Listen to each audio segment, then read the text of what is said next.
So did you do any like theater or music or any kind of performance stuff before comedy growing up? Before comedy, no, acting out in class. Okay. Stuff? Yeah. I acted out in class, but no, before comedy, no, that was my first time like being on stage, being in front of the room, and like putting on performances for people. Okay. But it was an easy transition because like I'm just funny. Yeah. Like I come from a family where like we just talk shit and we laugh and we joke all the time. So it's like it wasn't. The hardest part was like actually being on stage in front of people writing jokes and stuff. Yeah. But as far as being funny, it wasn't. Dang, it just sounds like I'm just saying. I feel like I'm just coming off as very arrogant. Like that's what I'm strength training. I'm just funny. I got a producer. Yeah, crushing. Just crushing shit. Damn, I'm just not doing that well at all. Yeah, you're out of breath. Out of breath. Fixing chords. No producer. Yeah. Yeah. I mean, that's so you felt like you knew you were funny, like even the first time you got up. Yes. Yes. How long have you been doing stand up? Oh man, I honestly think the first time I stepped on stage was 10 years ago. Oh wow, okay. But it was so off and on. Like I would go, like my confidence. That's what my biggest problem. My confidence on stage was just like if I did very well, I was gonna come out and I was gonna keep coming out. But if I didn't do well, you weren't gonna see me for like 6 months. Like if I bombed, you were not gonna see me for a while. That's funny. Yeah, then I'll come back and say, God, I hope I do well again because I really want to come out again tomorrow night. It's like the two ways it can go: is people like they bomb and they want to not go back out, or they want to go back out immediately to try to fix it. You know, that's how I am now. Like it took a while to get to that point, but like I'm there now. Like if I don't think I've ever seen you bomb. I mean, I've done some hard shows with you. Where it's like, you know, the microphone's like by the door and people are just walking. And, I try to make the best out of any situation while I'm on stage, but it's a bunch of times I feel like I bombed or I didn't do as well as I could have done. Yeah. So maybe not a lot of. I can't remember the last time I bombed and it was like, God, like it was a memorable bomb. Like it was like, God damn, did you see his set? Like I don't remember. I haven't had one of those bombs in a while. Please, Lord, don't let me have another one of those. I don't want to take off another 6 months, but I've bombed. It's been times I was like, damn, that wasn't as strong as I could have been. Did you start in Knoxville 10 years ago, or were you? No, I started actually in Richmond. I started in Richmond. That's nice. So you've done it in a couple cities then. Yeah. That's good. It's nice too because I think in Richmond it was more like writing. They wanted like great writing, like great written jokes, and so I became like a decent writer in Richmond. But in the South, I feel like they want more like performance. Like they want more like just you being you. So like I was able to gain a skill set in Richmond and then able to, you know, gain a different thing in like, cause they don't care about certain shit. Like especially certain crowds in the South. Some crowds in the South are just, I don't want to say dumb. That's they're real relaxed people. Yeah, they want like more wild shit than like smart jokes. Yeah, they don't give a fuck about the fact that you connected this punchline and this. They don't give a fuck about the art. They just be funny. Yeah, it's almost like you're talking down to them if you're too smart. Yeah. They hate education in the South. I did not realize that shit, but like they really hate education, like intelligence. You can't be too intelligent in the South. They want you kind of, hey, what you doing? I noticed you used the word with 4 syllables. I don't know. I don't know what that was all about. Talking down to us. Yeah, fucking Yankee. But yeah. I started in Richmond, Virginia, and I moved here. Was it 4 or 5 years ago now? So I've been in Knoxville. Oh, that's perfect. You did half of it in one place. Yeah, I mean, I can't move because I have kids and a job and a house and all that. But I you have things. I'm just like, which is great, but it's like I can't move. So I'm trying to tour. But if you stay in one spot, because like Asheville is so Asheville centric, you get all these jokes that are killing here, and then you even go to Knoxville and people are like. Yeah. Looking at you like, well, you think you're better than me? What is this? See, I felt hippie bullshit.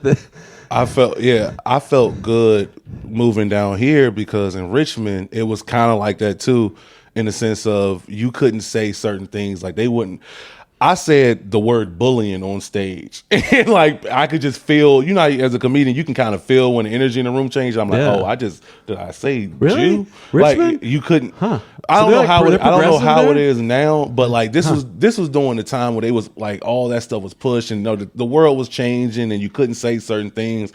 Was this doing the Me? This might have been doing the Me Too movement, so it was a lot of also like certain words you couldn't say, and I said the word bullying. And it was just like the room was just like, where the fuck? Wow. Like, what are you doing? Bullying. Yeah. That's crazy. crazy. Like, say nigga. You can say nigga. Don't you say the B word. Yeah. Don't you say that. That's crazy. Yeah.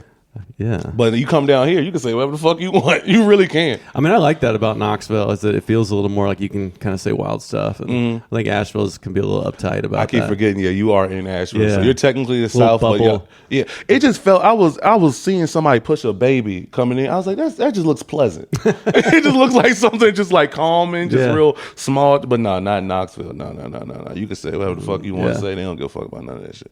Yeah. Nothing. They're just like the raw, the better. Blowing smoke into the baby's face and smacking it. They want that. They still. I thought it's like coming from, because Virginia, we are the South, I guess technically, but like we're so close to DC that we identify more with the North in our way of thinking.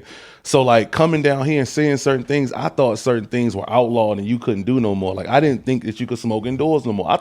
I remember vividly us in Virginia banning that shit. And like you come down here and it's like, like at Texas Roadhouse, like motherfuckers rolling up shit. Like I went to JJ's in Chattanooga and they're smoking inside there. I didn't. I was like, this is cool. You can't smoke inside here? No, it's been gone since like the 2000s. Like it was like 2007 or 8. Yeah. Damn. Okay, so it's just a liberal thing, I guess, or I guess it's really just a smart. You shouldn't really be smoking indoors. It's crazy that we were doing that for so long. Yeah, it's insane. Yeah, especially when we know about the problems of secondhand smoke, and then you have people who don't want to be smoked around. So why are you allowing it? Yeah, it was a pretty bad idea there for it's 100 years of. It's a totally different breed here. Seeing how they reacted to COVID here, as opposed to how they reacted to it, and like we didn't shut down. Yeah, I remember we were at a Chinese buffet, and I'm looking on Facebook, and my friend's like, "Man, it's fucked up. We can't go nowhere. We can't do nothing." And I'm just sitting there at a Chinese buffet, about to go get another plate in Knoxville. We don't give a fuck, bro. Yeah. Different, totally just different. 2 hours away, but totally different. Yeah. It really is. I think people would like your comedy here, though. I think even though it's different, that you do well here. I think it's worthwhile to try to see, get out, move around. Do you travel much for comedy?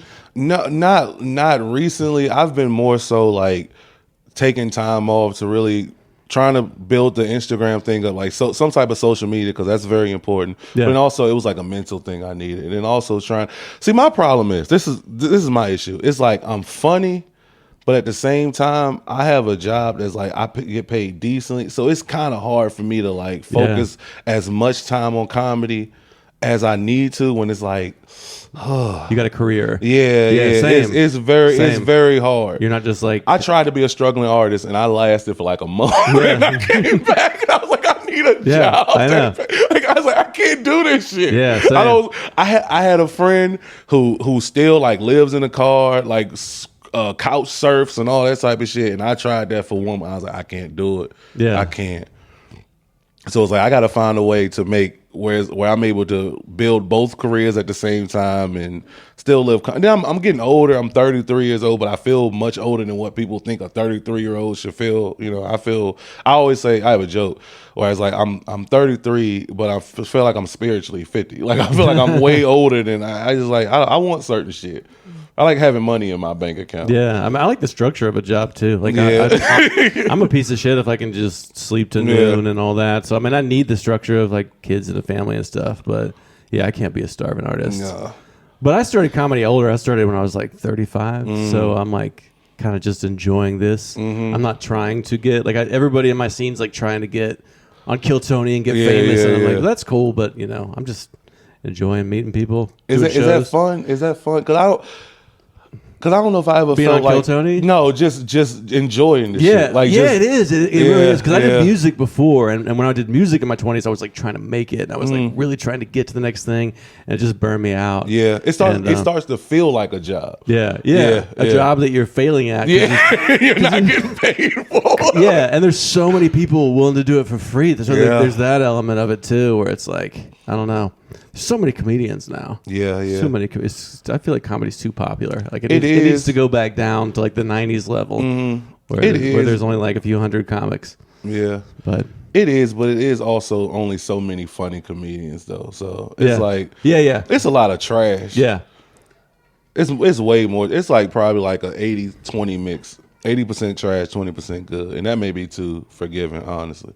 So if you still, if somebody's good, they can still be decent in it. Yeah, you can still stand out by being good. It's just the hard part is trying to find that like ground, and building that foundation is where I'm looking for to take off in it and actually, make it a full-time career. Like I said, I tried doing the Starving Artist. I just. What do you do for work? I am I'm gonna tell you the professional title. I am an independent contractor, the owner of a delivery service. Okay. Yes, company. Sounds pretty. Yeah. That sounds pretty legit. I'm a delivery driver, but I own my own truck, so I can do other things. So like, it's just trying to find the balance where I can do that, make decent money, but then also, Is it kind of cushy, or do you have to work like 60 hours a week? No, it's so easy. That's nice. So you can still be thinking about jokes. That's what I like about it. That's what I like about it. Yeah. I get to just think all day. Yeah, because I work in tech, and I've had jobs that are like really intense, and then the cushier ones you can sneak in some joke writing. I joke send right out some all day. booking emails. Hell yeah. Edit a podcast. Yeah, while I'm driving, all of it. Shit. But I love it. I feel like I'm privileged in the sense that I get to be alone for like just alone with my thoughts for shit. I think I only work like 6 hours a day. Okay. And like I just get to do whatever I want.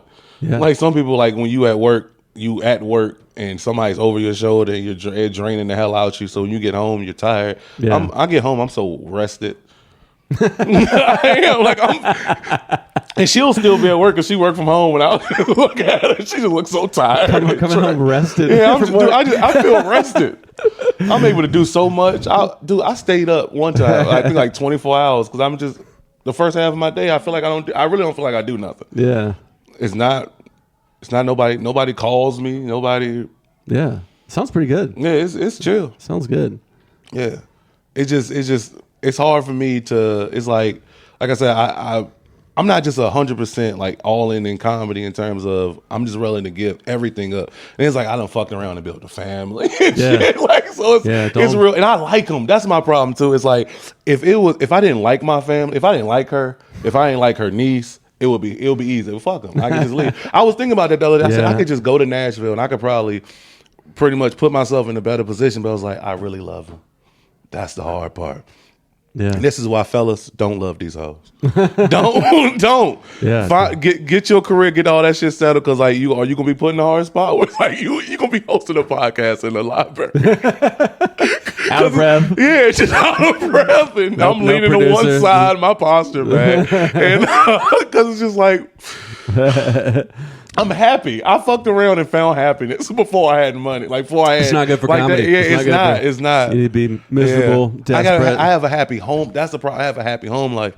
Like when I was going really hard at comedy, like really, really hard. I'm talking about like 7 days a week, and I was doing like 15 shows. Sometimes like in DC, you can do 2 shows, 3 shows a night. And like I hated home. Yeah. So it was like I didn't want to be at home. Now it's like home is fun. Yeah. I'm decorating shit. I cleaned up yesterday. I'm thinking about putting some paintings on the wall. Like I wasn't thinking about that shit in my 20s. I was like, I gotta get the fuck out of here. Hell yeah, I leave home at 4:00 in the afternoon and come back at 3:00 in the morning. I hate it here. But yeah, I fucked around and found love. And this is what happened. Sounds pretty good to me. I'm looking up family vacations. was looking up family vacations on the way coming down here. We're going to the beach. I call her my niece, but it's her niece. So I guess what the fuck would I be called? Yeah, yeah. Some people call her I'm my step niece because like I'm so involved, in her life and shit. How long have you guys been together? What was it, 5 years? Yeah. Well, 5 years, but we've been knowing each other our whole life. Yeah. From Richmond, like back before. Yeah. Way back in the day. That's sweet. I fucked up. Yeah, you're all settled man. down and happy. Got a good job. Working out every day. Yes. Yeah. Reading. We tried to play in a garden 2 weeks ago. But you said earlier you're an intense person or something like that. Like how's that play? She says I'm intense. I don't see me. She says I'm either all of nothing type person. That's what she said. She said either I'm all or nothing. Well, she said I was intense because I said I cut my phone completely off. Mm-hmm. What was the reason you said I was intense? Everything. But why? I don't see it. Do you see it? Like controlling? Well, we don't know each other. I don't see it, but very strongly about it. Oh, okay. Yeah, I do. I do. Yeah. Okay. Yeah. It's drama. Yeah. It's never like the medium compromising. No. Like Okay. No. I understand that. Yeah. I don't give a shit, or it's got to be exactly this way. Yeah. That sounds like a comedy person to me. Mm-hmm. Like you kind of need to have that problem with your brain to get up there. And we all got a personality disorder. Yeah. So and that's mine. Yeah. I'm very peculiar about things too, like very specific about things. Yeah. Enough about me.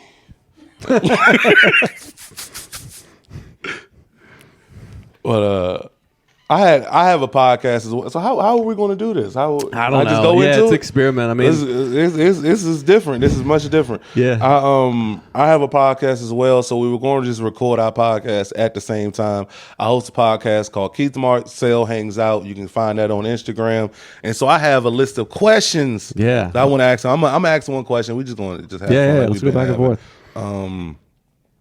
You host this in a library. Do they know what you are doing in here? They just found out recently. Yeah, but they're okay with it. I was like, I'll just ask for forgiveness. But then they were like, "You're doing a podcast. Where can we find it?" So they seem supportive. Okay. Have they watched an episode? I don't know. Okay. I don't know. That support may dwindle after they watch the episode. Like, oh, y'all been doing this. Yeah. This is what we've been doing with taxpayer dollars. Yeah. I pay my taxes, you know. Yeah. This is your room. Yeah. That's how people I was doing it from home, and that was great, but then I wanted to do them twice a week, and my kids are home for the summer, so it's like in the middle of the house, and then my family's like on the porch, like waiting, and they you got to kick your family outside. Yeah, so we're in the library for now, but maybe when school starts up, we'll be back at home. Yeah. See, if you were a starving artist, you would keep them motherfuckers on the porch for like 3 hours. I'm like you. I'm happy. I have a career. Never gonna. Do you feel guilty sometimes about being happy? Sometimes I feel guilty about being happy because like the world just looks like so miserable. I know. Like driving your kids into town, and there's at every stoplight there's a guy that's like a vet with the sign, and you're in the air conditioned car. I feel bad. Yeah. For a little bit. Yeah. But I also feel like the world's gonna end in 5 years, so I'm like, I should get my kids some candy today because we're all fucked. Yeah. You giving it 5 years? I mean, hopefully it's 50 or 100, So we won't be here. Yeah. I think that's the game that everybody plays. It's like, look, I'll fuck the world up. Just hopefully it is when I'm gone. Yeah, and then you have kids, you got to extend that because now it's like I want them to. Yeah. So now it's got to be like 100 years. Yeah. And then they have to not have kids. Yeah. Hopefully. So my grandkids don't get have no water or whatever. Yeah. I'm just thinking about that shit. Hell yeah. You say 50 years. What are you basing that off of? The 50 years, 50. Just like listening to the news this year for like 1 minute and being like, "Holy shit!" and having to read my kids a story and be like, "It's gonna be fine. Everything's good." Yeah. You got George Bush that shit. Yeah. Yeah. Exactly. He was in the library reading the president. They just killed him. And the rabbit. That's me. That's my life. Yeah. That's funny. I contemplate. Well, I try to think about whether it's going to end in 50 or to 100 years, or is this just what everybody goes through once you get to middle age? You just think the world is about to end and the world's going to hell in a handbasket. Yeah, I had a bit about that. That like it's always we've always thought that it's about to end. Yeah. And as long as you think it's not going to end, it's probably not going. It's when you stop thinking it's going to end that you're really fucked. Yeah. When you're like, nah, it's fine, we're good. That's when it's going to be bad. You know, Yeah. like the Bible's all about how it's about to end. That's like 2,000 years old. Exactly. So maybe we'll be fine. Yeah. Maybe it's just slowly get worse. Yeah. I mean, it's definitely getting worse, but it's like to come to a complete end. That's drastic. Yeah. That's intense. I think it's just too many people. I think that's the problem. We need to stop doubling and get it down. Just like legalize abortions. Well, everybody's gay now. Yeah, so that's helpful. Yeah, that's helpful. Yeah. Nobody's fucking. I read an article that said most of these young boys now, because they masturbating so much, they have erectile dysfunction. Yeah. So that's going to help with the population the young dudes don't fuck. They might shoot a place up, but that helps with the population. That helps. That cuts down at least 20 people if they good. They're good at their job. What else helps with the population? The cost of living. You can't afford to have a child now. Yeah, that's true. But if she didn't have, I'm actually happy that because I actually do want kids, but fuck no. But I'm happy that her niece, like she has a niece, because it's like, okay, that's perfect. Then you can have a great day and then just. Oh, that's the beautiful part. Yeah, just drop her off when you get tired. Yeah, but you can't do that. You gotta have like you gotta sit in that pocket. Yeah, you got to Joe Burrow that shit. Yeah, like healthcare for them, all that shit. That's a pain. That's a pain. It's hard. I was thinking, because sometimes my niece will say disrespectful things to me. And what I perceive to be disrespectful. I'm somebody who perceives most things to be disrespectful. And she's only 4 years old, so she doesn't know what she's saying. And I'm trying to think of what's an example. Like, okay, we were playing doctor one day because she is my primary care physician. So we were playing doctor one day. And mind you, she's eating bacon while she's telling me this. And I said, "Doctor, my feet hurt. What's going on?" And she said, and I was eating a bag of chips. She said, "It's probably all the unhealthy foods you eat." And I have to stop myself from responding, especially as a comedian. Like something quick always comes to my head. Like, you don't know who your daddy is. You know, like that shit just comes. Well, she knows. He's just, whatever. But something is maybe a little too. Is it hard for you not to traumatize your kids? Like, yeah.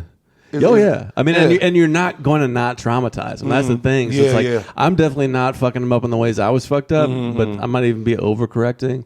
Like my dad, I worry about that. My dad never said I love you, so I'm just like, I love you, like too much, maybe. You know what I mean? Like I don't know if that's possible. So it's like, no, because everything is good in moderation. So you can definitely do something too much. I think about that with her. Like, do I pay attention to her too much? Yeah.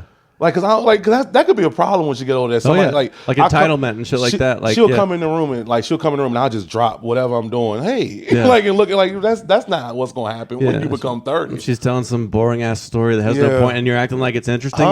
So now they're gonna think that other people want to hear this bullshit in the world. So.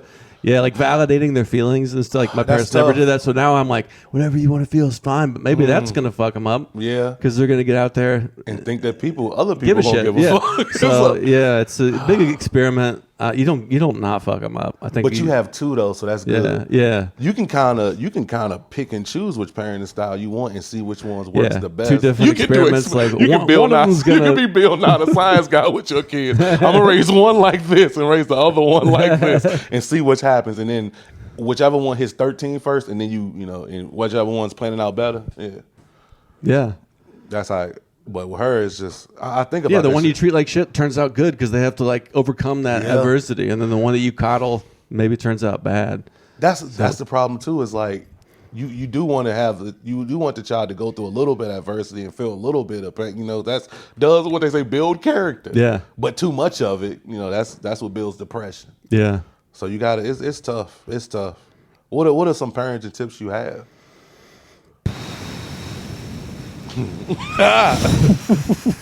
Oh man, parenting tips. I think it's cliche shit like read to them. I don't know, throw a frisbee with them, do some hacky sack, like try to do some stuff for their mind. What stuff for their mind do you do? Like I encourage, like we do like draw pictures and shit. It's if you're upset, like sit down and draw a picture about how you feel. Try to get them to play music with me. I'm a musician. So try to jam with them. I don't have any like funny answers, but I'm trying to think. What do I do?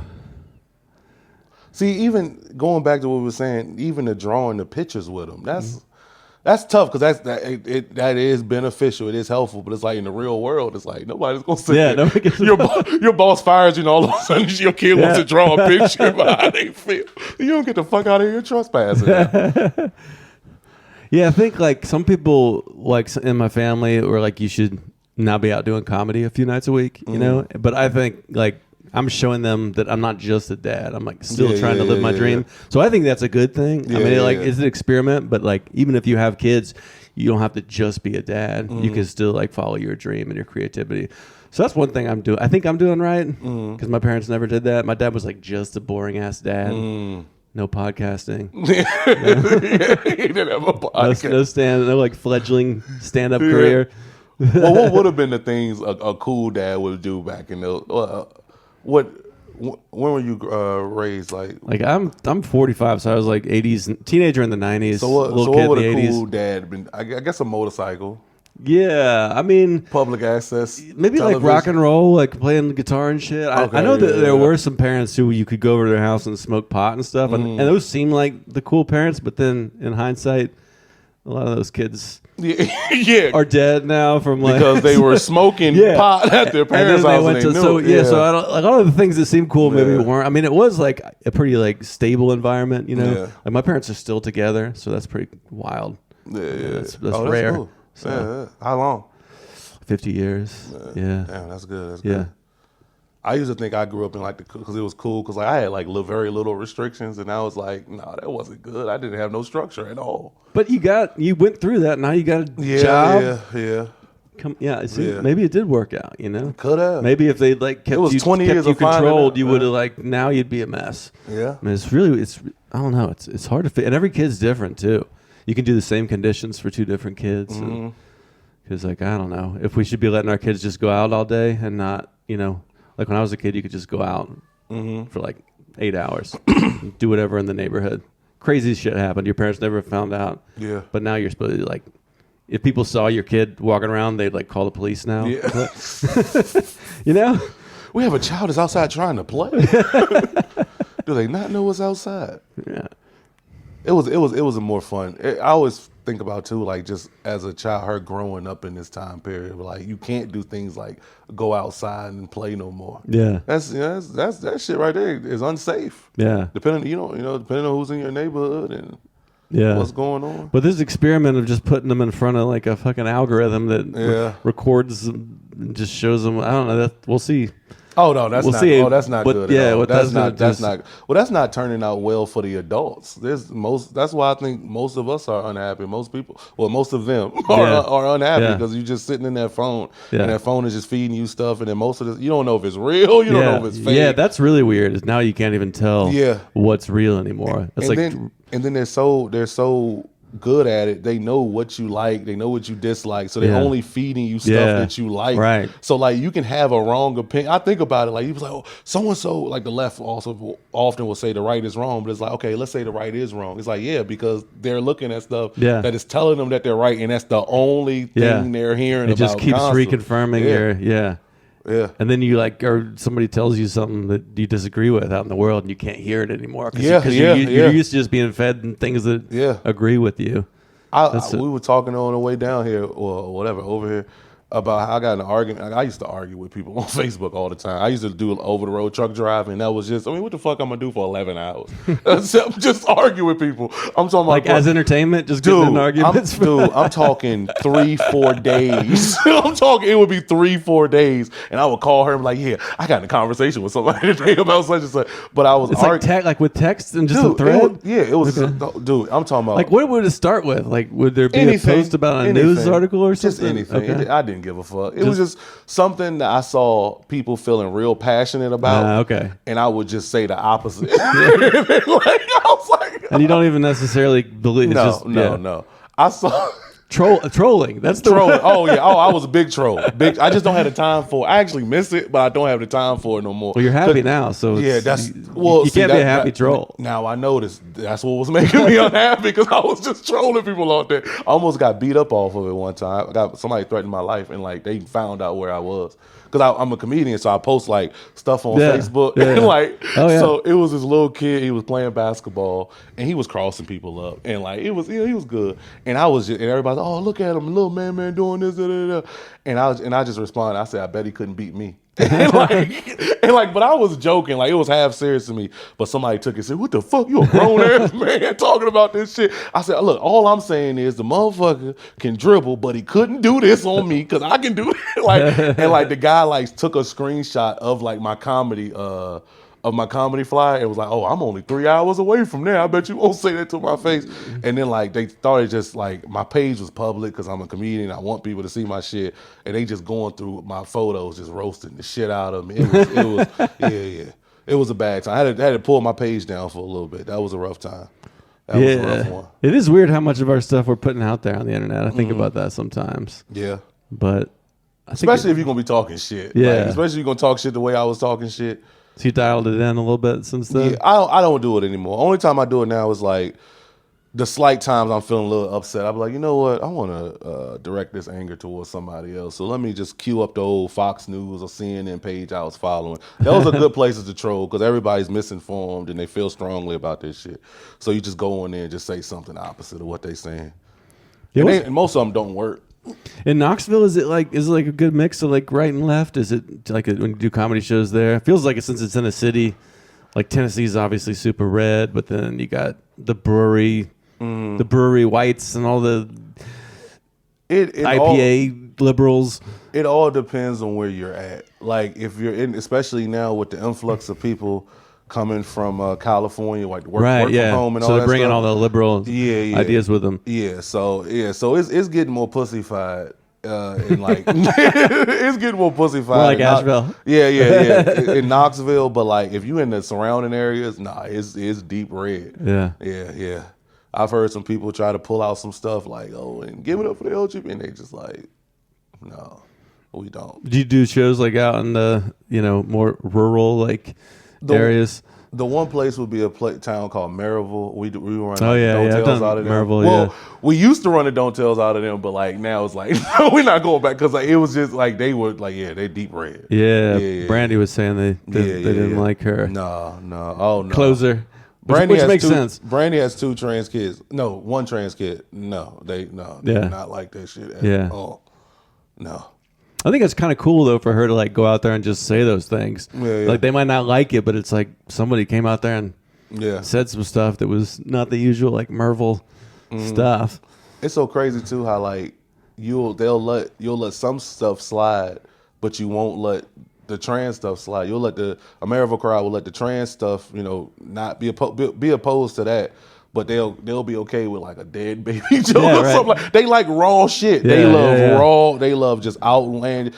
I could do a 5-minute joke about beating the shit out of a child, and they would love it. Yeah. Because that's what But you talk about rights, and you start to they just what the fuck is this? Go back to beating your child. That's weird. I can't relate to why you'd be so upset about that at a comedy show, but yeah.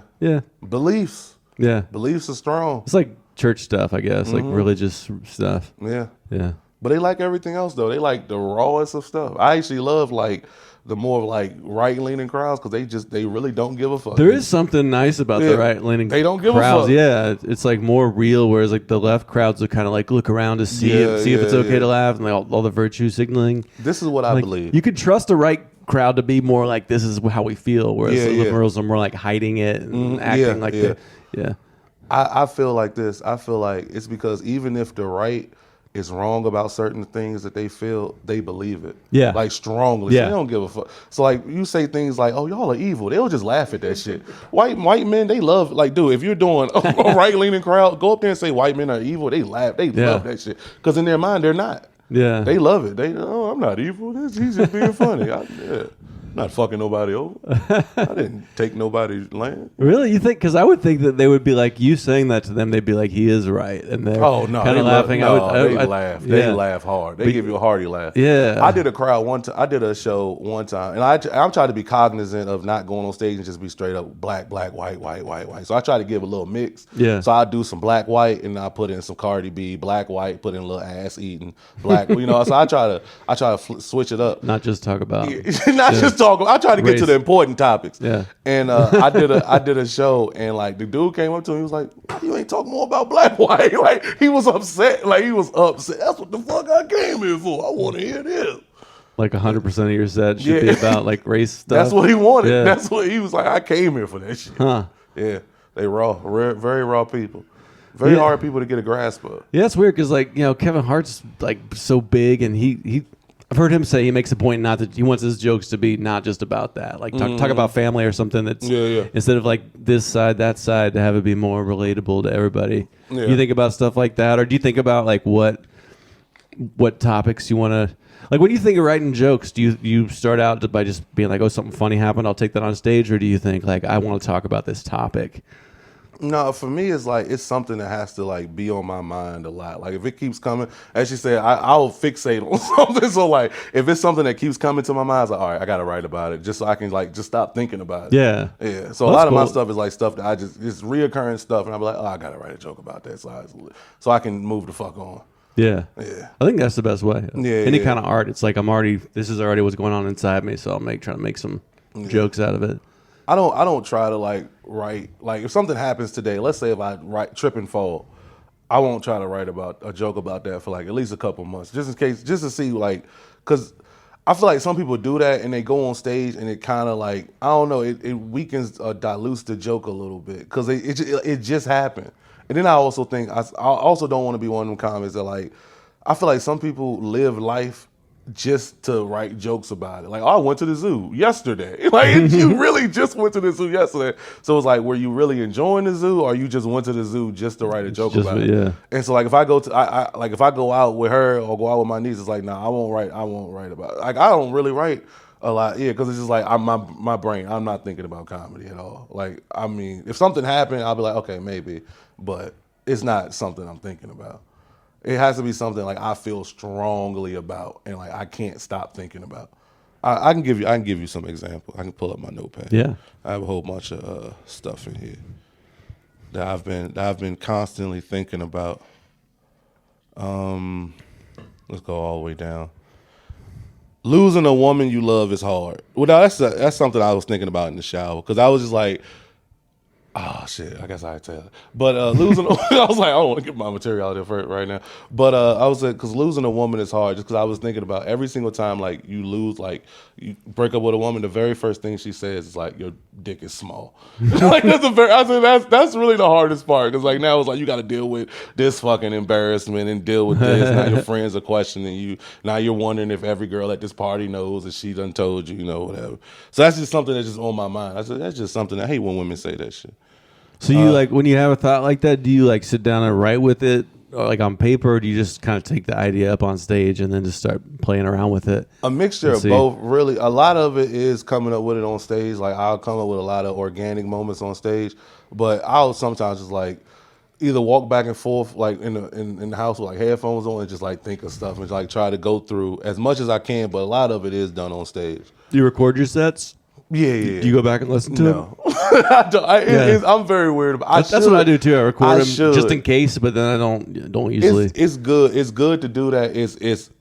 I should be doing that, but it's hard. It's hard for me to go back and listen. Yeah. I'm so critical. So like I'll start like you listening. Get insecure listening to. Yeah, I'll start listening to it, and I'll be like, oh shit, I should have did this harder. I should have did this better. Than like now I'm working on the first, like correcting the first 15 seconds, and by the time I figure out how to punch this up more, it's 3 hours later now, and I'm not even worried about listening to the rest of this shit.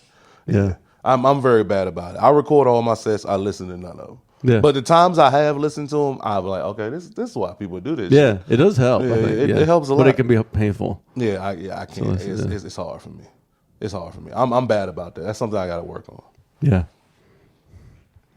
Kids are expensive. It's something else I have written down here. It's true. It's just like every single time I get my niece, it's like I'm spending $70 on something. I don't know for what. Yeah. So we're going to Walmart. Let's go to Walmart. We're spending $70. Everything doesn't belong on social media. That's something. I'm just really writing thoughts.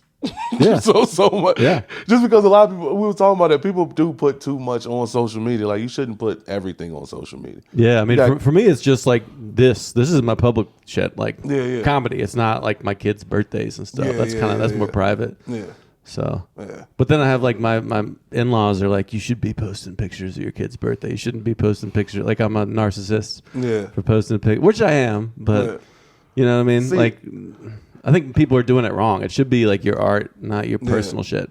See, I battle with that though, because they say like that is what people want though. Like they want more personal stuff. Yeah. Matter of fact, one of the most viewed videos I have is just me at Home Depot picking up wood for like to work on a project. And like that's one of my. It's like I don't want to do that. Yeah. Like it's hard for me. Like I understand why. I understand completely.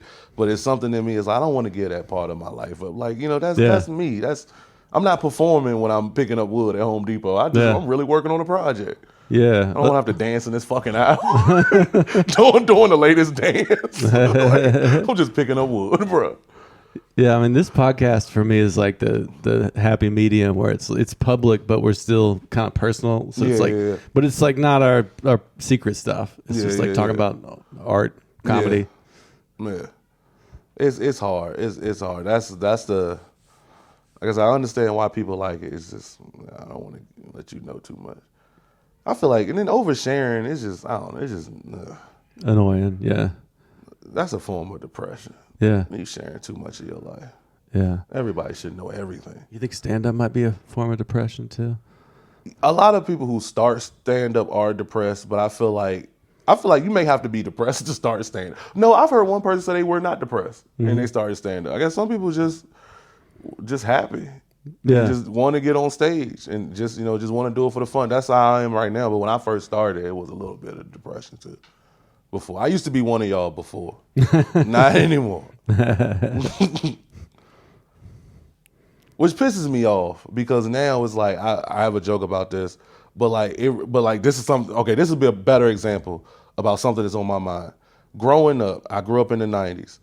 The view of mental health was completely different than it is now. It is acceptable to be depressed. Yeah. It is acceptable to tell people your feelings and your thoughts. And it was completely different when I was growing up in the 90s. And I get pissed off. Like I'm talking about, I get pissed off when I see people on Facebook complaining about how sad that they are. And I'm like, go to fucking therapy. You can do that. I remember I remember my mom, I was real bad about a depression and I got out.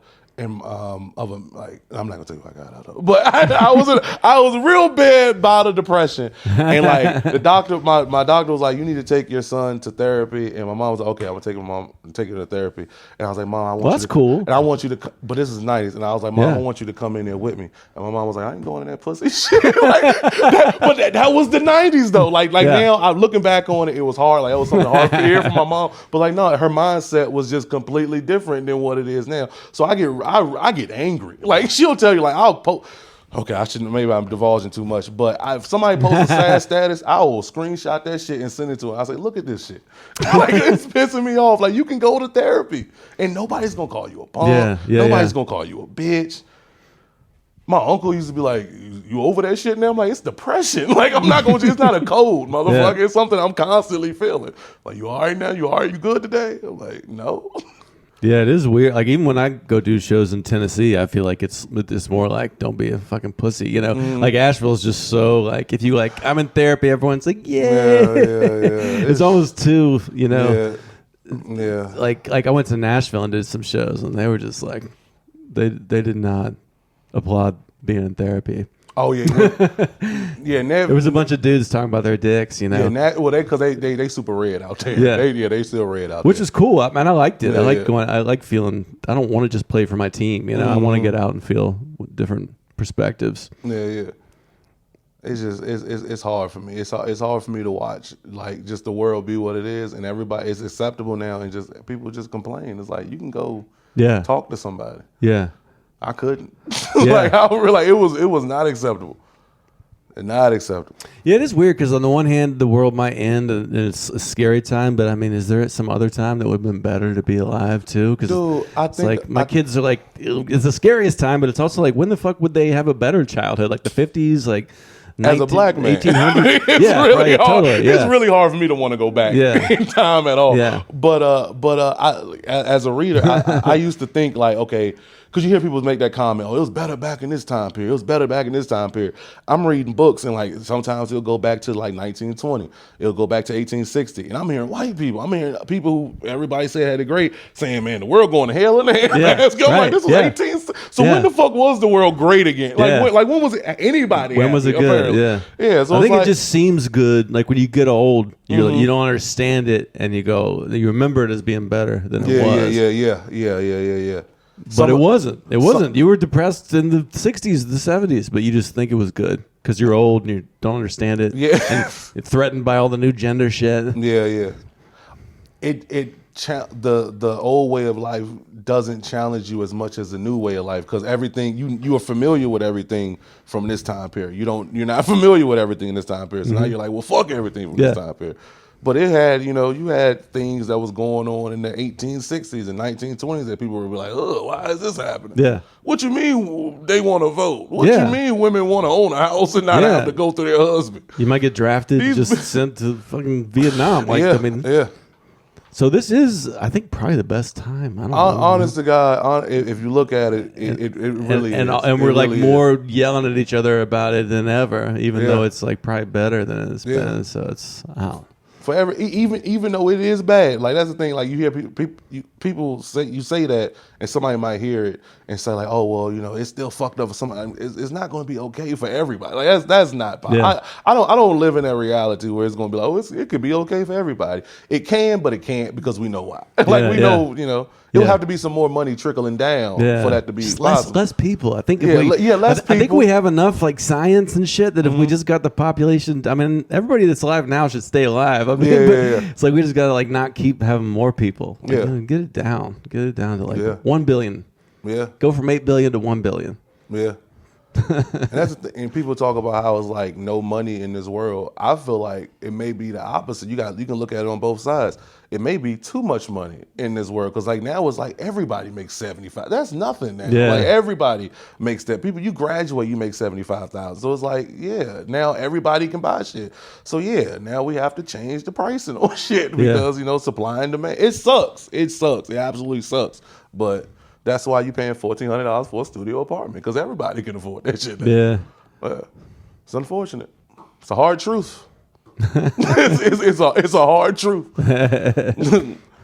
I had somebody tell me one time, one conservative man, he said, people want to talk about fair. There is no such thing as fair. Fair is a place where they judge pigs. And I was like, that is the most hilarious shit. My kids are always saying, like, how is that fair? I never fucking said it was going to be fair. I said it was right. And you guys are doing very well, by the way. The world's unfair. You guys are, like, doing much better than... Yeah. It sucks, but, I feel like we got real truthful in the last 2 minutes. Yeah. You host, I'm gonna start off every one of my questions when you host this podcast in the library. That's all right. Were you into libraries as a child? Like big time. Yeah, I've always been super into libraries. It's free. Okay. So we come to the library all the time, and I've been going my whole life. So then that's why I was like, I'll just start podcasting. I'm very pro library. You pro. You guys go to the libraries a lot in Knoxville? I'm gonna start. Because it's free. Because of what you said. Because of what my mother put inside of me the whole thing of when you go out. My mom spent money. That was her thing. We go out, we spend money. So I do that with my niece. Now it's like first every time we normally get her on Sundays. I'm like, we're gonna go out, and I always look for something and it involves money. Right. But now I'm looking at like, nah, we need to start doing something. This free shit. We're gonna start playing in the lake. Fuck going to the what was it, the Soaky Mountain or whatever it costs $40 to get in. We're gonna have to start swimming in the damn dam or something. The ravine, I think is what they call it. Is that what it is?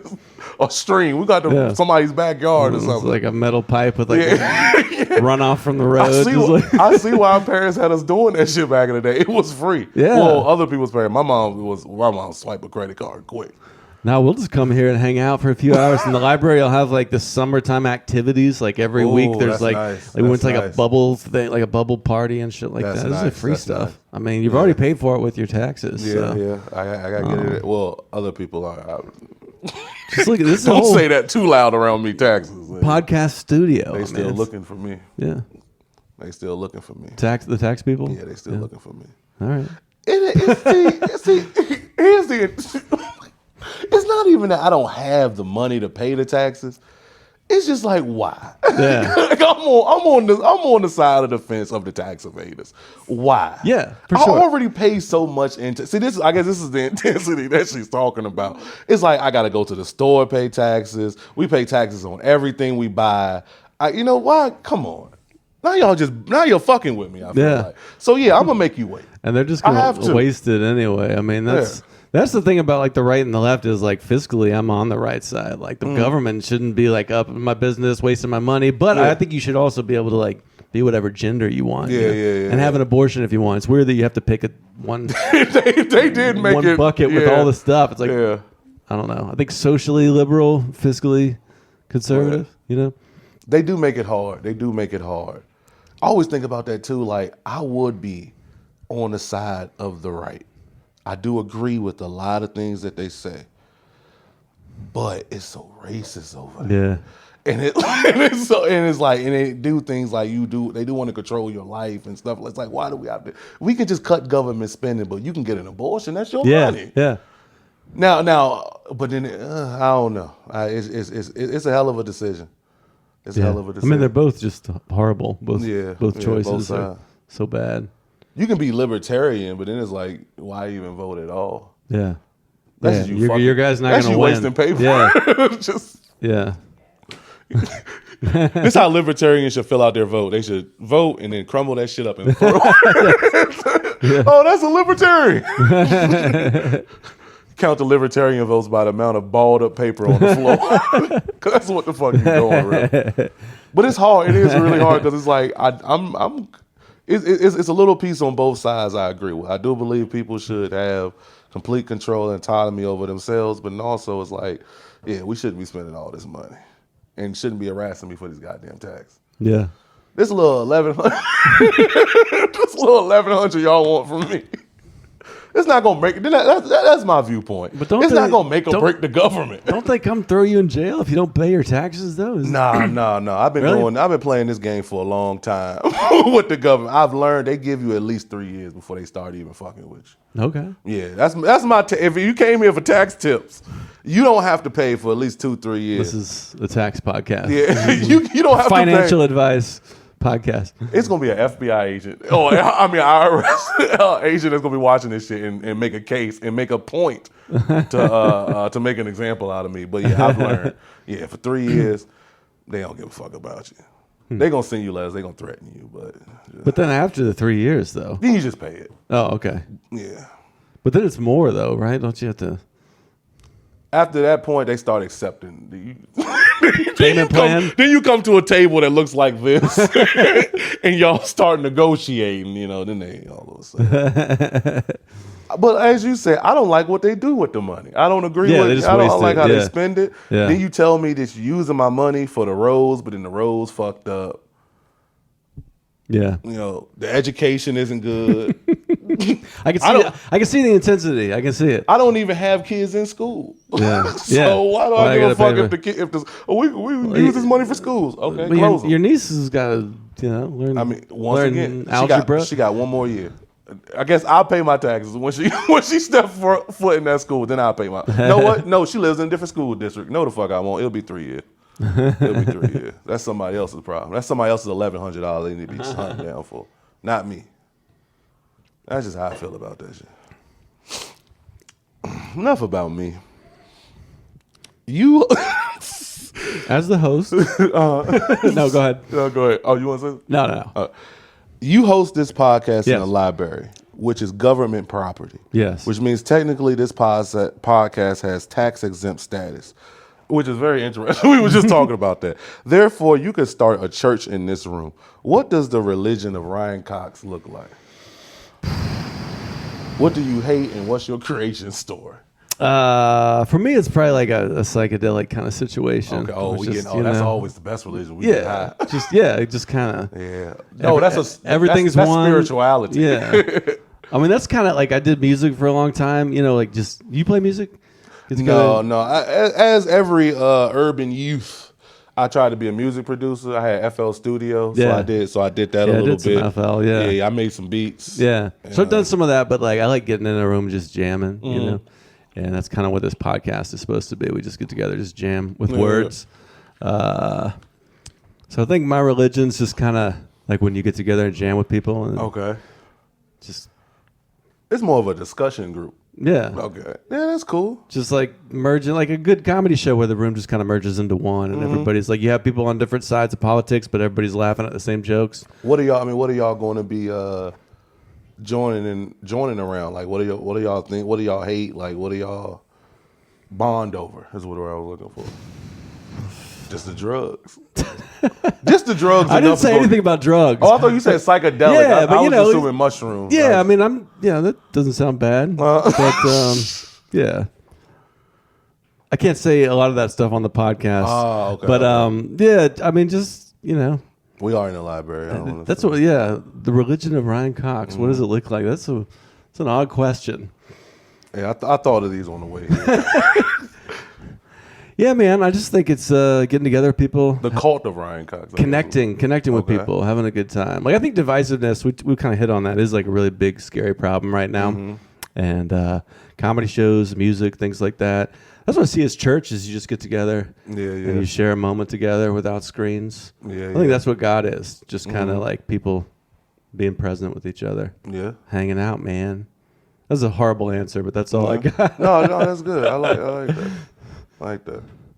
Were you like in the church growing up? Like, I was like kind of a progressive Christian church. What does that mean? It's like instead of like hellfire and you got to be saved, it was more like, hey, we believe in Jesus, but you could also be Buddhist. Okay. You could also be gay. Like it was like a very like science is real. Oh, okay. So it was pretty cool. It was like to be a good person, help the community, but you don't have to hurt nobody else. Yeah, and like if you believe something else, you're not going to hell. So I mean that was kind of my view about it. And then later on, you get like the fundamentalist Baptists being like, you're going to hell. It's like, oh shit, that's just ruining it. So ruining the fun. Yeah, I think just be a good person. Find your tribe, guy. You gotta find your I think hell happens like on earth. Like if you're kind to people and you're community oriented and you try to have good relationships, you're happier. If you treat people like you fuck people over, you end up in hell because you're miserable inside. So that's what I believe too. I believe it's all like a mental thing. I mean, it could be something outside of because we don't know. Nobody's ever been there. Yeah. Regardless of how many books Christians want to write about somebody coming back. I saw heaven and it looked exactly the way the pastor is saying it looked. And but yeah, I think it's mostly like a mental thing. Like right now, we are in heaven. We happy in a world full of people who are depressed, who are in hell. So this about sums it up. Yeah.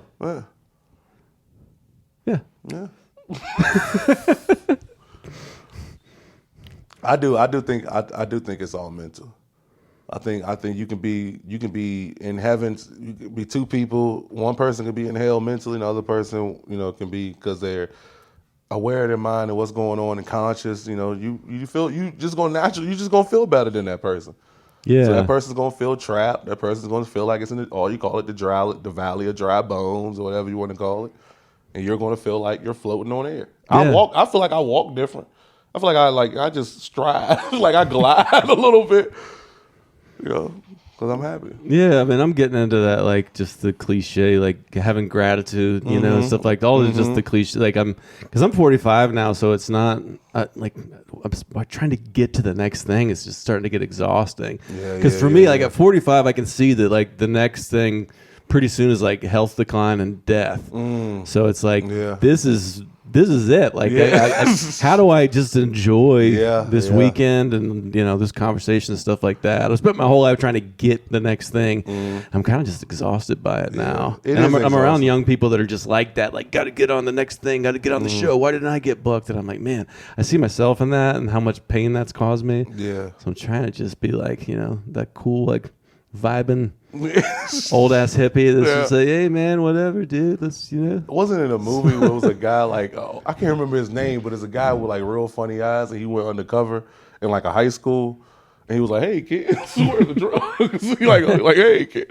Well, he was like clearly like 70 years old. You just it was like an 80s movie or something. I think it was. I see it used as a meme. I don't think I've ever saw the movie, but it's one of the things like everybody knows just because of that shot right there. It's like, hey kids, not Steve. How you pronounce the last name? Boo with the B U. Steve B. Buscemi? Oh, Steve Buscemi. Yeah. Is that him? Yeah. Does he have funny eyes? Is he funny looking? Yeah. Okay, he's got a weird eye. That's him. Probably is that's him. him there. Okay. Okay. There's a movie where he like plays a kid and he goes undercover. Yeah, goes undercover. Yeah, I haven't seen that one. Yeah, I like Steve Buscemi though. Yeah.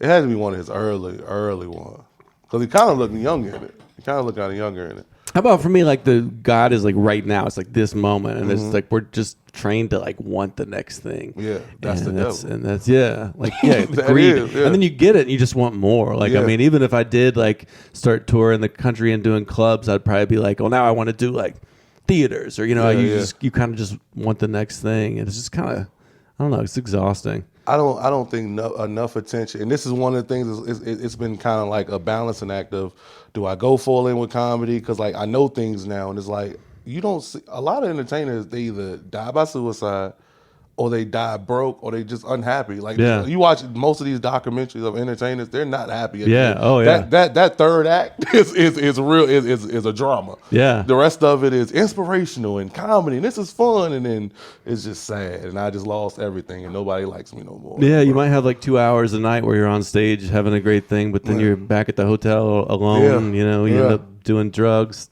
or just I don't know. And I saw that when I was like driving trucks, like. It was great being like when I was over the road, seeing different things. But after a while, just everything starts to look alike. Nothing means anything anymore. And like it has to be very wonderful to like go out. If I was single, dude, have sex with all the women and do all the party at 3 o'clock in the morning. But after a while, I know it would just get old. Yeah, it was like, damn, I'm fucking again. Yeah. She's sucking my dick your again. dopamine gets all fucked up. Like now it needs to be this to be happy. Now it needs to be this. It's only with I feel like it's only with so high you can go. People are trying to test that limit of how high you can go, but there's a limit of how high you can go. Yeah. In terms of, like you say, as a dopamine, it's only so much you can go. Like only so high you can go. I mean, they say you're just as happy as you're gonna be, and you just adjust to it. Like if you get super rich, then you just have more problems. Yeah. I wouldn't know, but I'd rather have. I'd rather have those problems than these problems. I mean, you need at least a certain baseline. Like you need like a house and like food. You don't want to be like so stressed out about paying every bill. Yeah. So that's the thing too. Is like when I was younger, I was going so hard because it's like I'm thinking, I want millions and I want this and I want that. And I was like, I don't need none of that. I really don't. I mean, I want to make sure everything's taken care of, and I potentially have something to pass down. But I don't. I wouldn't even know what to do with it. Yeah, I would just look at it. Yeah, just looking at my bank account just like this all fucking day while I'm in the house grilling. It's not, That sounds kind of good, actually. Yeah, just it does grilling sound good. while Like, seeing giant number, like this is. Who spent $2.95 at Dollar General? I ain't get to the bottom of this. Y'all trying to bankrupt me. Yeah. Yeah, I don't know. The podcast has been really interesting because it's like I've done comedy for like 9 years now, stand up. I did music before that, but I'm kind of like, maybe the podcast is the thing. I don't know. Like I want to do 1,000 podcasts. Okay. Because 1,000 conversations with like interesting different people when I'm on my deathbed, I think that might, instead of me being like, look at me, I'm on stage and trying to like, I like that. But I think when it's all said and done, the conversations might be the thing, the coolest thing. I don't know. I'm just starting this thing. I just started this podcast this year, but like just connecting with people is pretty cool. How has the podcasting journey? You clearly like it. Like I love it so far. I mean, it's new, so it's got that. It's like your first year of stand up. You're like, this is the best. So you'll see how check in with me like next year in 5 years. But it's been great. I mean, I want to like expand it. It started with Asheville comics, and now I've had some Knoxville comics on. So trying to like expand it out, and I want to talk to people that are like not even like necessarily comedians or musicians. Like talk to. Like unhoused people, if I could pull that off. Like I mean, just get these like just people are having these different experiences. They allow them here in the library. Oh yeah, the downtown library is 90%. Okay, but do it in a way. That's a lot of liberals. Do it in a way that's not like exploitative or I don't know. Figure out how to do it there's a lot of. Don't do it like you seen one. It's, Your life sucks. It's an interview. Like is that what it is? Yeah, it's like black and white. Yeah. It's a video, and they interview all type of people, pimps, prostitutes, drug users. Yeah, and like they'll but it's black and white, and I cannot remember. And they just like the film is black and white. Like it's it's on black. Yeah, it's filmed black and white, and it's like on YouTube. I think I have seen some of those. It'll be like somebody who's been like a heroin addict for like 20 years on the streets. They'll just talk to it's them. like, why do we need to see it? It's bringing attention. We know you don't want to do it in a way that's like not respecting who they are. So I don't know if I'd get like to unhouse people, but maybe people who are about to lose their house. Yeah, or like maybe somebody who's like late on their rent, like 2 days. Find somebody who's 2 days late, or like people that work. How do you feel? People that work like weird blue collar jobs and stuff, because I feel like the internet's just full of like a certain type of thing. So trying to I'm starting with like what I know, but I want to expand it out to where you're because you can. I don't know. You talk to like after this conversation for the rest of the weekend, I'll be thinking about things you said, and I might write jokes a little different based on it. So it's just cool to like expand, not be just hanging out with people that are just like you. You know what I mean? Yeah. So I don't know. We'll see how it goes. But I feel like I'm onto something here. Yeah. You are right about that. A lot of it is like, especially like podcasts, it's just the same type of interview. Or, yeah. Just somebody NPR liberals sitting around saying the same fucking ideas again and again. Or somebody, Joe Rogan, somebody explaining some wild theory. 1 + 1 = 3. Yeah. Let me show you how. Yeah. Yeah. See, but here's the thing. Here's the thing that I'm battling with as I try to build up more followers on like social media, and I'm kind of having to back off a lot of my viewpoints. Is I'm noticing that's because most people like the same shit. Yeah. Now it's gonna be great for you if you know as a podcast you should definitely do it. But I'm noticing like a lot of people don't want anything different. Like we think that we are these great, human beings that are very different. And have these, but most people think the same. And they want the same shit. So it's like on one side it's like you want to interview different people, but it's like damn, people really do just like the same thing. Yeah. And it's like it hurts my heart. And like I used to, as a comedian, you talk shit about like most of us talk shit about like YouTube comedians. Oh, they do all type of dumb characters, and I'm just like. Because people like that's it, what people want. Like, most people don't want to be challenged on. They just want the same. Spoon fed the same. I always try to have this in mind too. It's like some people like this means something to us. Like we go on stage and we're writing jokes and stuff like that. But some people it's just entertainment to them. Like that's it. That's why they're on the phone scrolling. They're just looking for something to take their mind off of whatever the hell that they that they're going through. They're not really looking for anything else. And it sucks. It sucks. Yeah. Especially if you're trying to build something like big. It's like. Most people don't want anything different. Yeah. So I'm about to do a character too. Yeah. I'm about to. I already got it. It's like. Well, I try to build everything so like even if it's like 0 views, 0 likes, like it still was worth it. So like to me, it's like I'm enjoying this conversation. So I just start there because I did it the other way for so long when I was younger. So now it's like I just do it in a way that is good for me, and then I don't really. It's nice if somebody else likes it and says, "I heard your podcast, that was cool," but I'm not expecting that anymore. See, I haven't gotten all the way to there yet. I'm still I still have a little bit of I want to fight. Yeah, I want to see. I got the gray hair. I'm out of breath. I'm just like, look, it's. I want to see if I can do it. Yeah, no, that's good. I mean, I like being around that too. I mean, that's like the cool thing about stand-up is I started it because I wanted to be on stage getting the attention, but now I'm like, I just met all these interesting people, and that's been cooler. Yeah. Like I think it keeps me young to be around all these fucking weirdos. Yeah, it does. It does. It's the most diverse group. Like the people at work are like pretty similar to me, but then the comedy community in Asheville is like, oh, I've got trans friends. And like, I got friends that are like 20 years old, younger than me. So I mean, it's cool. I think that keeps you from becoming that old dude who's just like stuck in his ways. Yeah. So sometimes it's like, you start a thing because you have this idea what you want, but then it's like being flexible with that, letting it turn into some other thing. Yeah.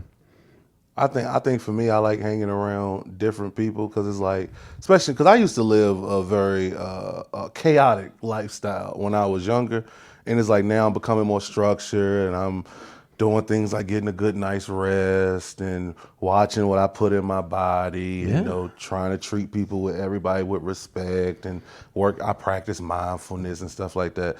So it's nice to watch people who are still fucking up in some aspect and hearing stories and stuff. I'm like, oh man, that sounds fun. I can't do it. I gotta go home. Yeah. That's all you need is just to be next to it. People that are ruining their lives, you can be next. You can feel the excitement coming off them, but then you can you can just have a home to go home to. Yeah. Like, all right, I'm gonna go home. Yeah, it is crazy. Like being in the stand-up scene, I'm like, I'm the most well-adjusted. Sometimes I think I'm crazy and I have problems, and then I go hang out with the stand-ups. I'm like, I'm doing just fine, man. Yeah. We were outside of a show one day, and this guy was talking about how much they were about to drink, or they drunk like last night.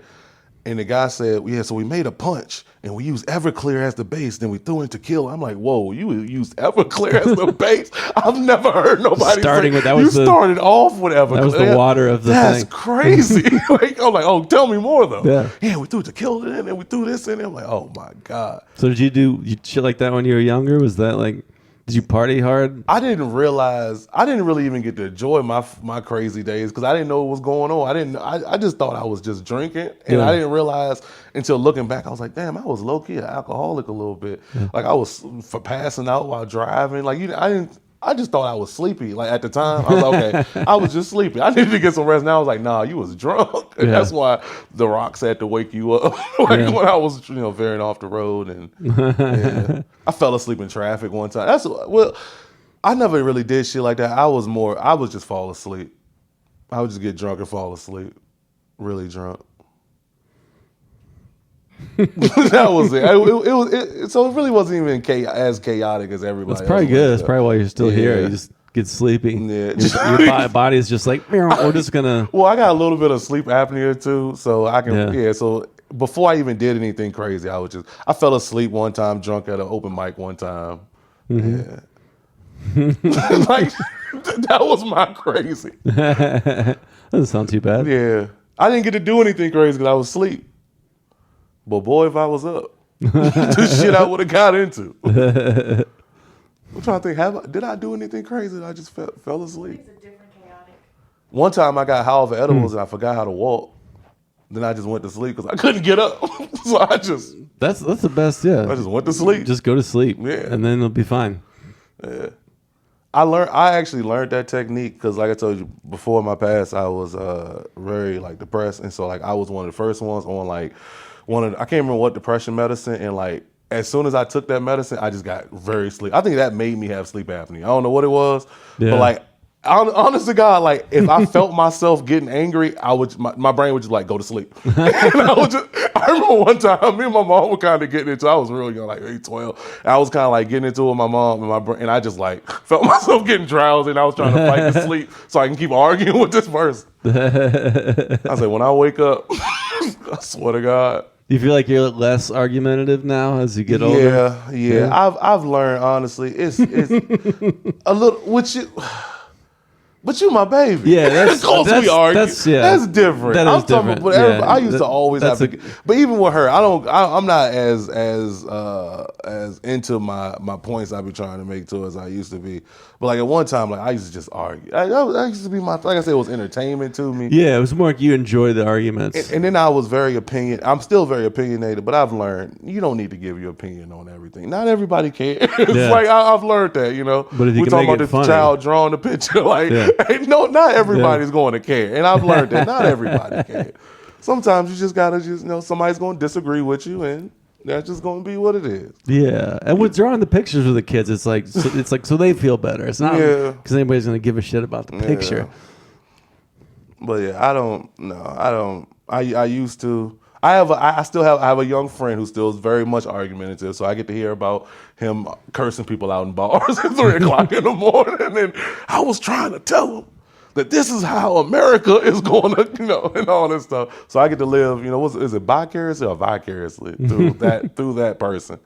Vicariously. I don't need to argue all the time. Yeah. Like I said, because most people don't care. And then it's it doesn't do anything but just make you feel, it just drains you. Now I'm sleepy. Yeah. I'm just going to sleep.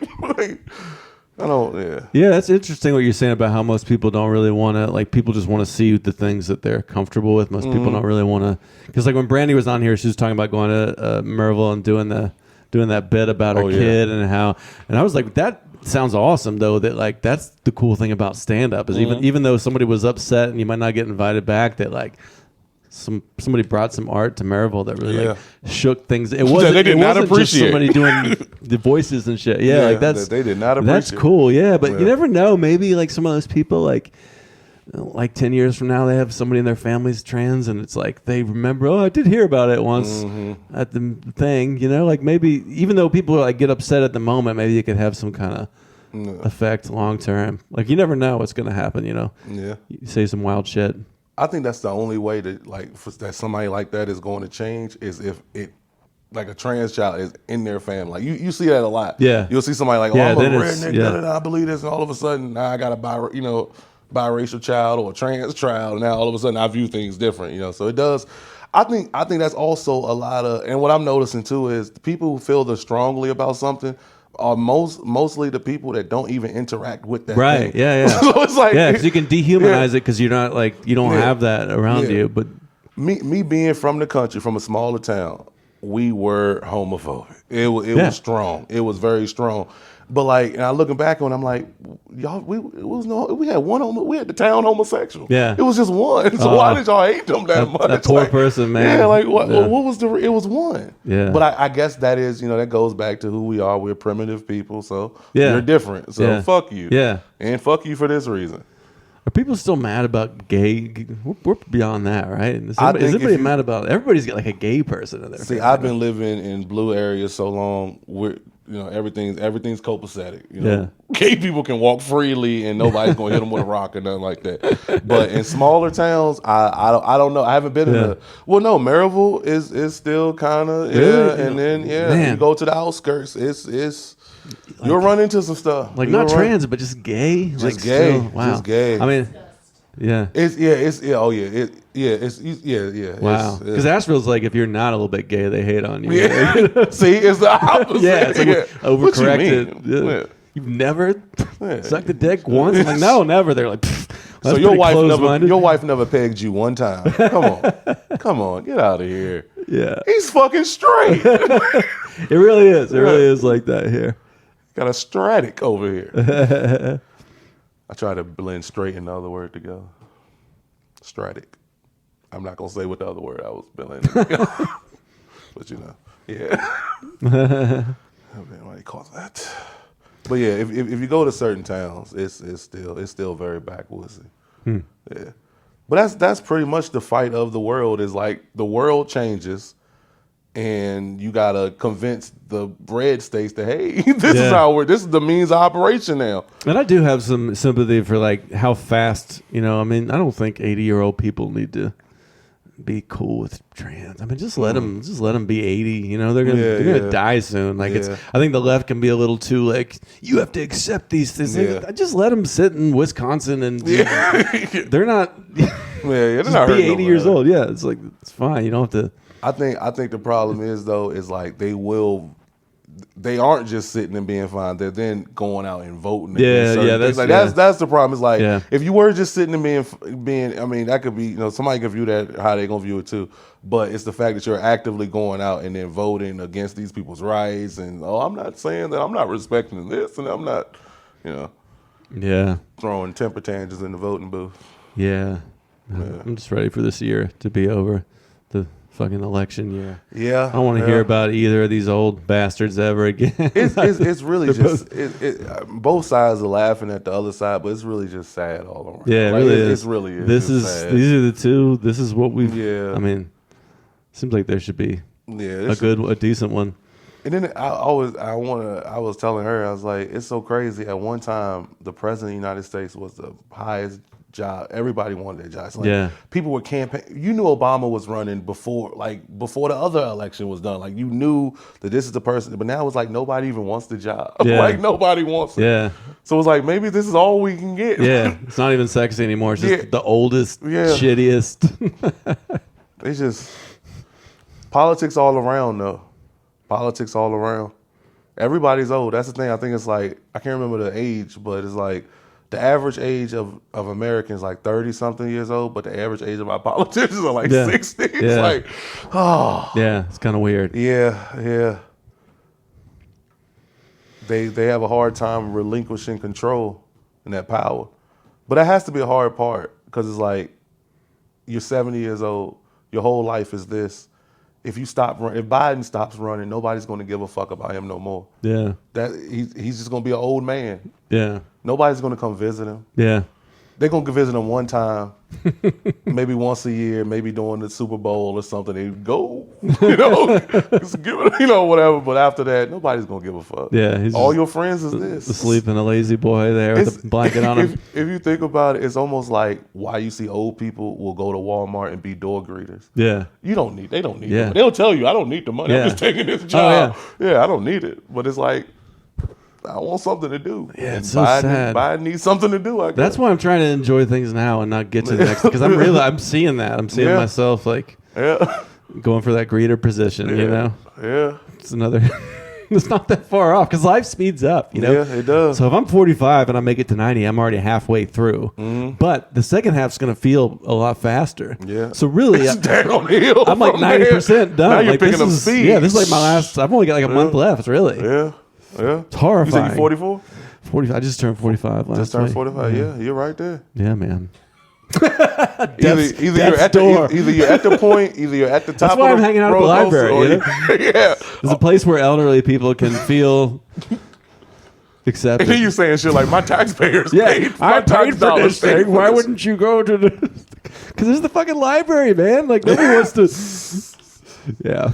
Yeah, That's a nice library, right? I mean, It is a weren't nice you guys library. kind of surprised when you came in? You thought library, it but then was. you came in, you're like, I don't know, this it's is real nice. a nice podcast The studio. keyboards are real nice too.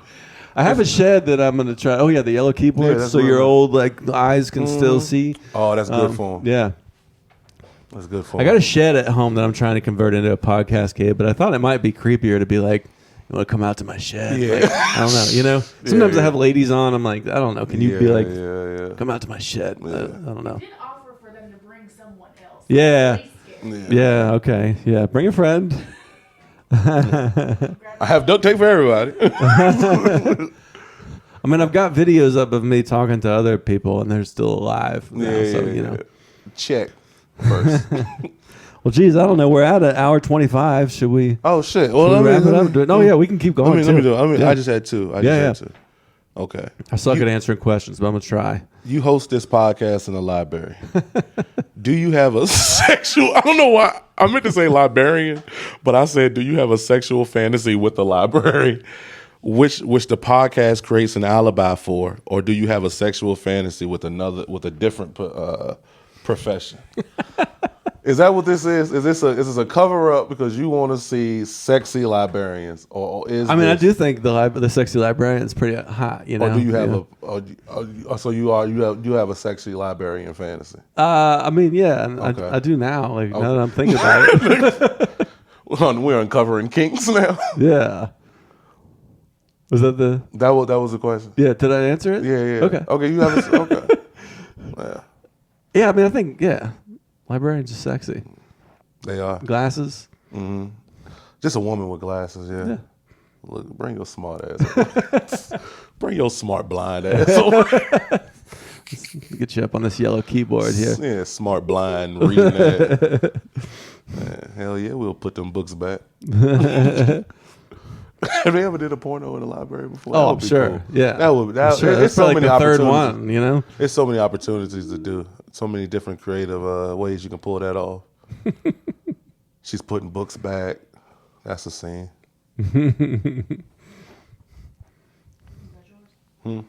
What's mine? Was that? Was it your final question? No, I got one more. Okay, we'll end on this one. Who has been your favorite guest? Oh man, my favorite. What did y'all guest- talk about on that? Jeez, man. Or maybe not favorite guest overall. What was favorite conversation that came out of an episode? That would be a better question. I did an episode at Root Bar. Have you heard of Root Bar? It's kind of like maybe our worst open mic, but also the best. It's like the most chaotic. I did an episode there where I just set up the podcast at the bar, and it was just a lot of people coming in and out. So it was really chaotic and crazy. Okay. So there was like 10 or 12 different guests. Oh, I think that was like pretty interesting. Like, because just trying to expand what it can be. You know, this is a little more traditional, just two people talking. So I'm trying to think about ways to do things that haven't been done. Like there's an open mic about to happen, so just set up and let everybody like get on and just kind of start smashing. People are arguing, they're laughing, they're disagreeing, they're agreeing. Yeah. Like that, just capturing like the chaos of what it is. That would be the cool. hang. You know, that would be cool. So I enjoyed that one a lot. Yeah. And then there's a guy named Cody Hughes. He's someone I just really enjoy talking to because he's like very cartoony on. He's like Bugs Bunny on stage, but then he's kind of like chill and shy, and he's just really smart. So I like I like podcasts where like we're not trying to be hilarious the whole time. We're just kind of being chill. So I've enjoyed talking with him. Actually, Brandy was on with Justin. Yeah, Justin and Tyler. That was a fun one. Okay. That was a good one. That was the first time we had 4 people. Yeah, it was like a month or two ago. Yeah. That was a good one. He was talking about just being out in Austin and how crazy it is. Yeah. Oh, what stories did he tell about Austin? I heard just that it's like the filthiest dudes just getting up and saying the most horrible shit. It did not make me want to go. Yeah. Just like the Kill Tony culture and all that. I mean, they're breeding them out there. Yeah. Breeding edgy comments. Yeah, like every single joke has to be about like a pussy. Yeah, or abortion or fucking just something shocking. Yeah. So. That's not how do you feel about that direction? Like, do you think that's going to take over, or you feel like that's just a subculture that's going to stay? I hope it doesn't take over. I do feel like it's ruining just like social media now. In order to like pop out of the real stream, you got to just be up there, just whatever, just doing some horrible shit, like George Carlin just talking or whatever is kind of not popping as much. Oh, I did one with Seth Kaufman. He's a musician that makes awesome. Like I want to get more into the musician conversations too. Okay. That was a really good one. Just talking about like recording music and shit like that. Yeah. What genre of music does he make?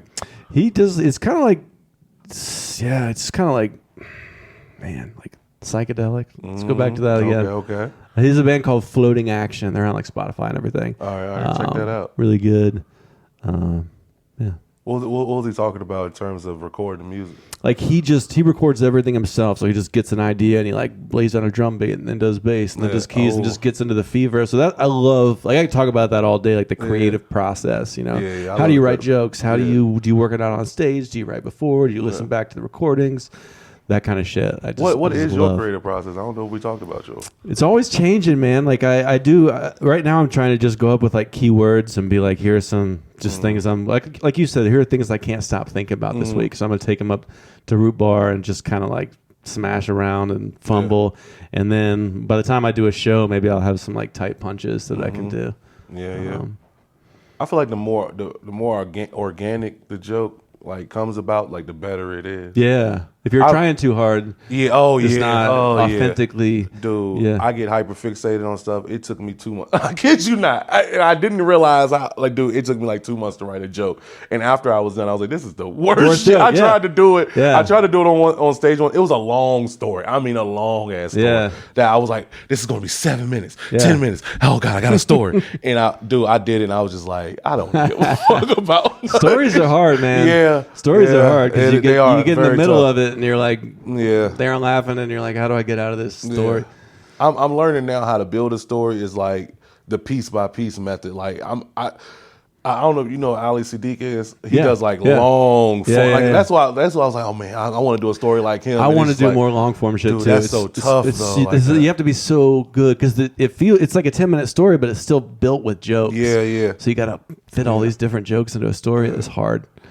So I'm more trying to do like the more piece by piece story like building. Where it's like I'm gonna say something funny. All right, add a punch tag. Maybe I can see if I can get a little bit more juice out of it. Yeah, and then add, and then like each time you get up, you try to get like 30 seconds or a minute more on it. But I was trying to do it all in one go, and that shit. Like, well, sometimes I typed it out and everything. Oh, wow. Like, for like an open mic, I think that's fine though. Sometimes you just gotta say it all when it's bad. Like a good bomb.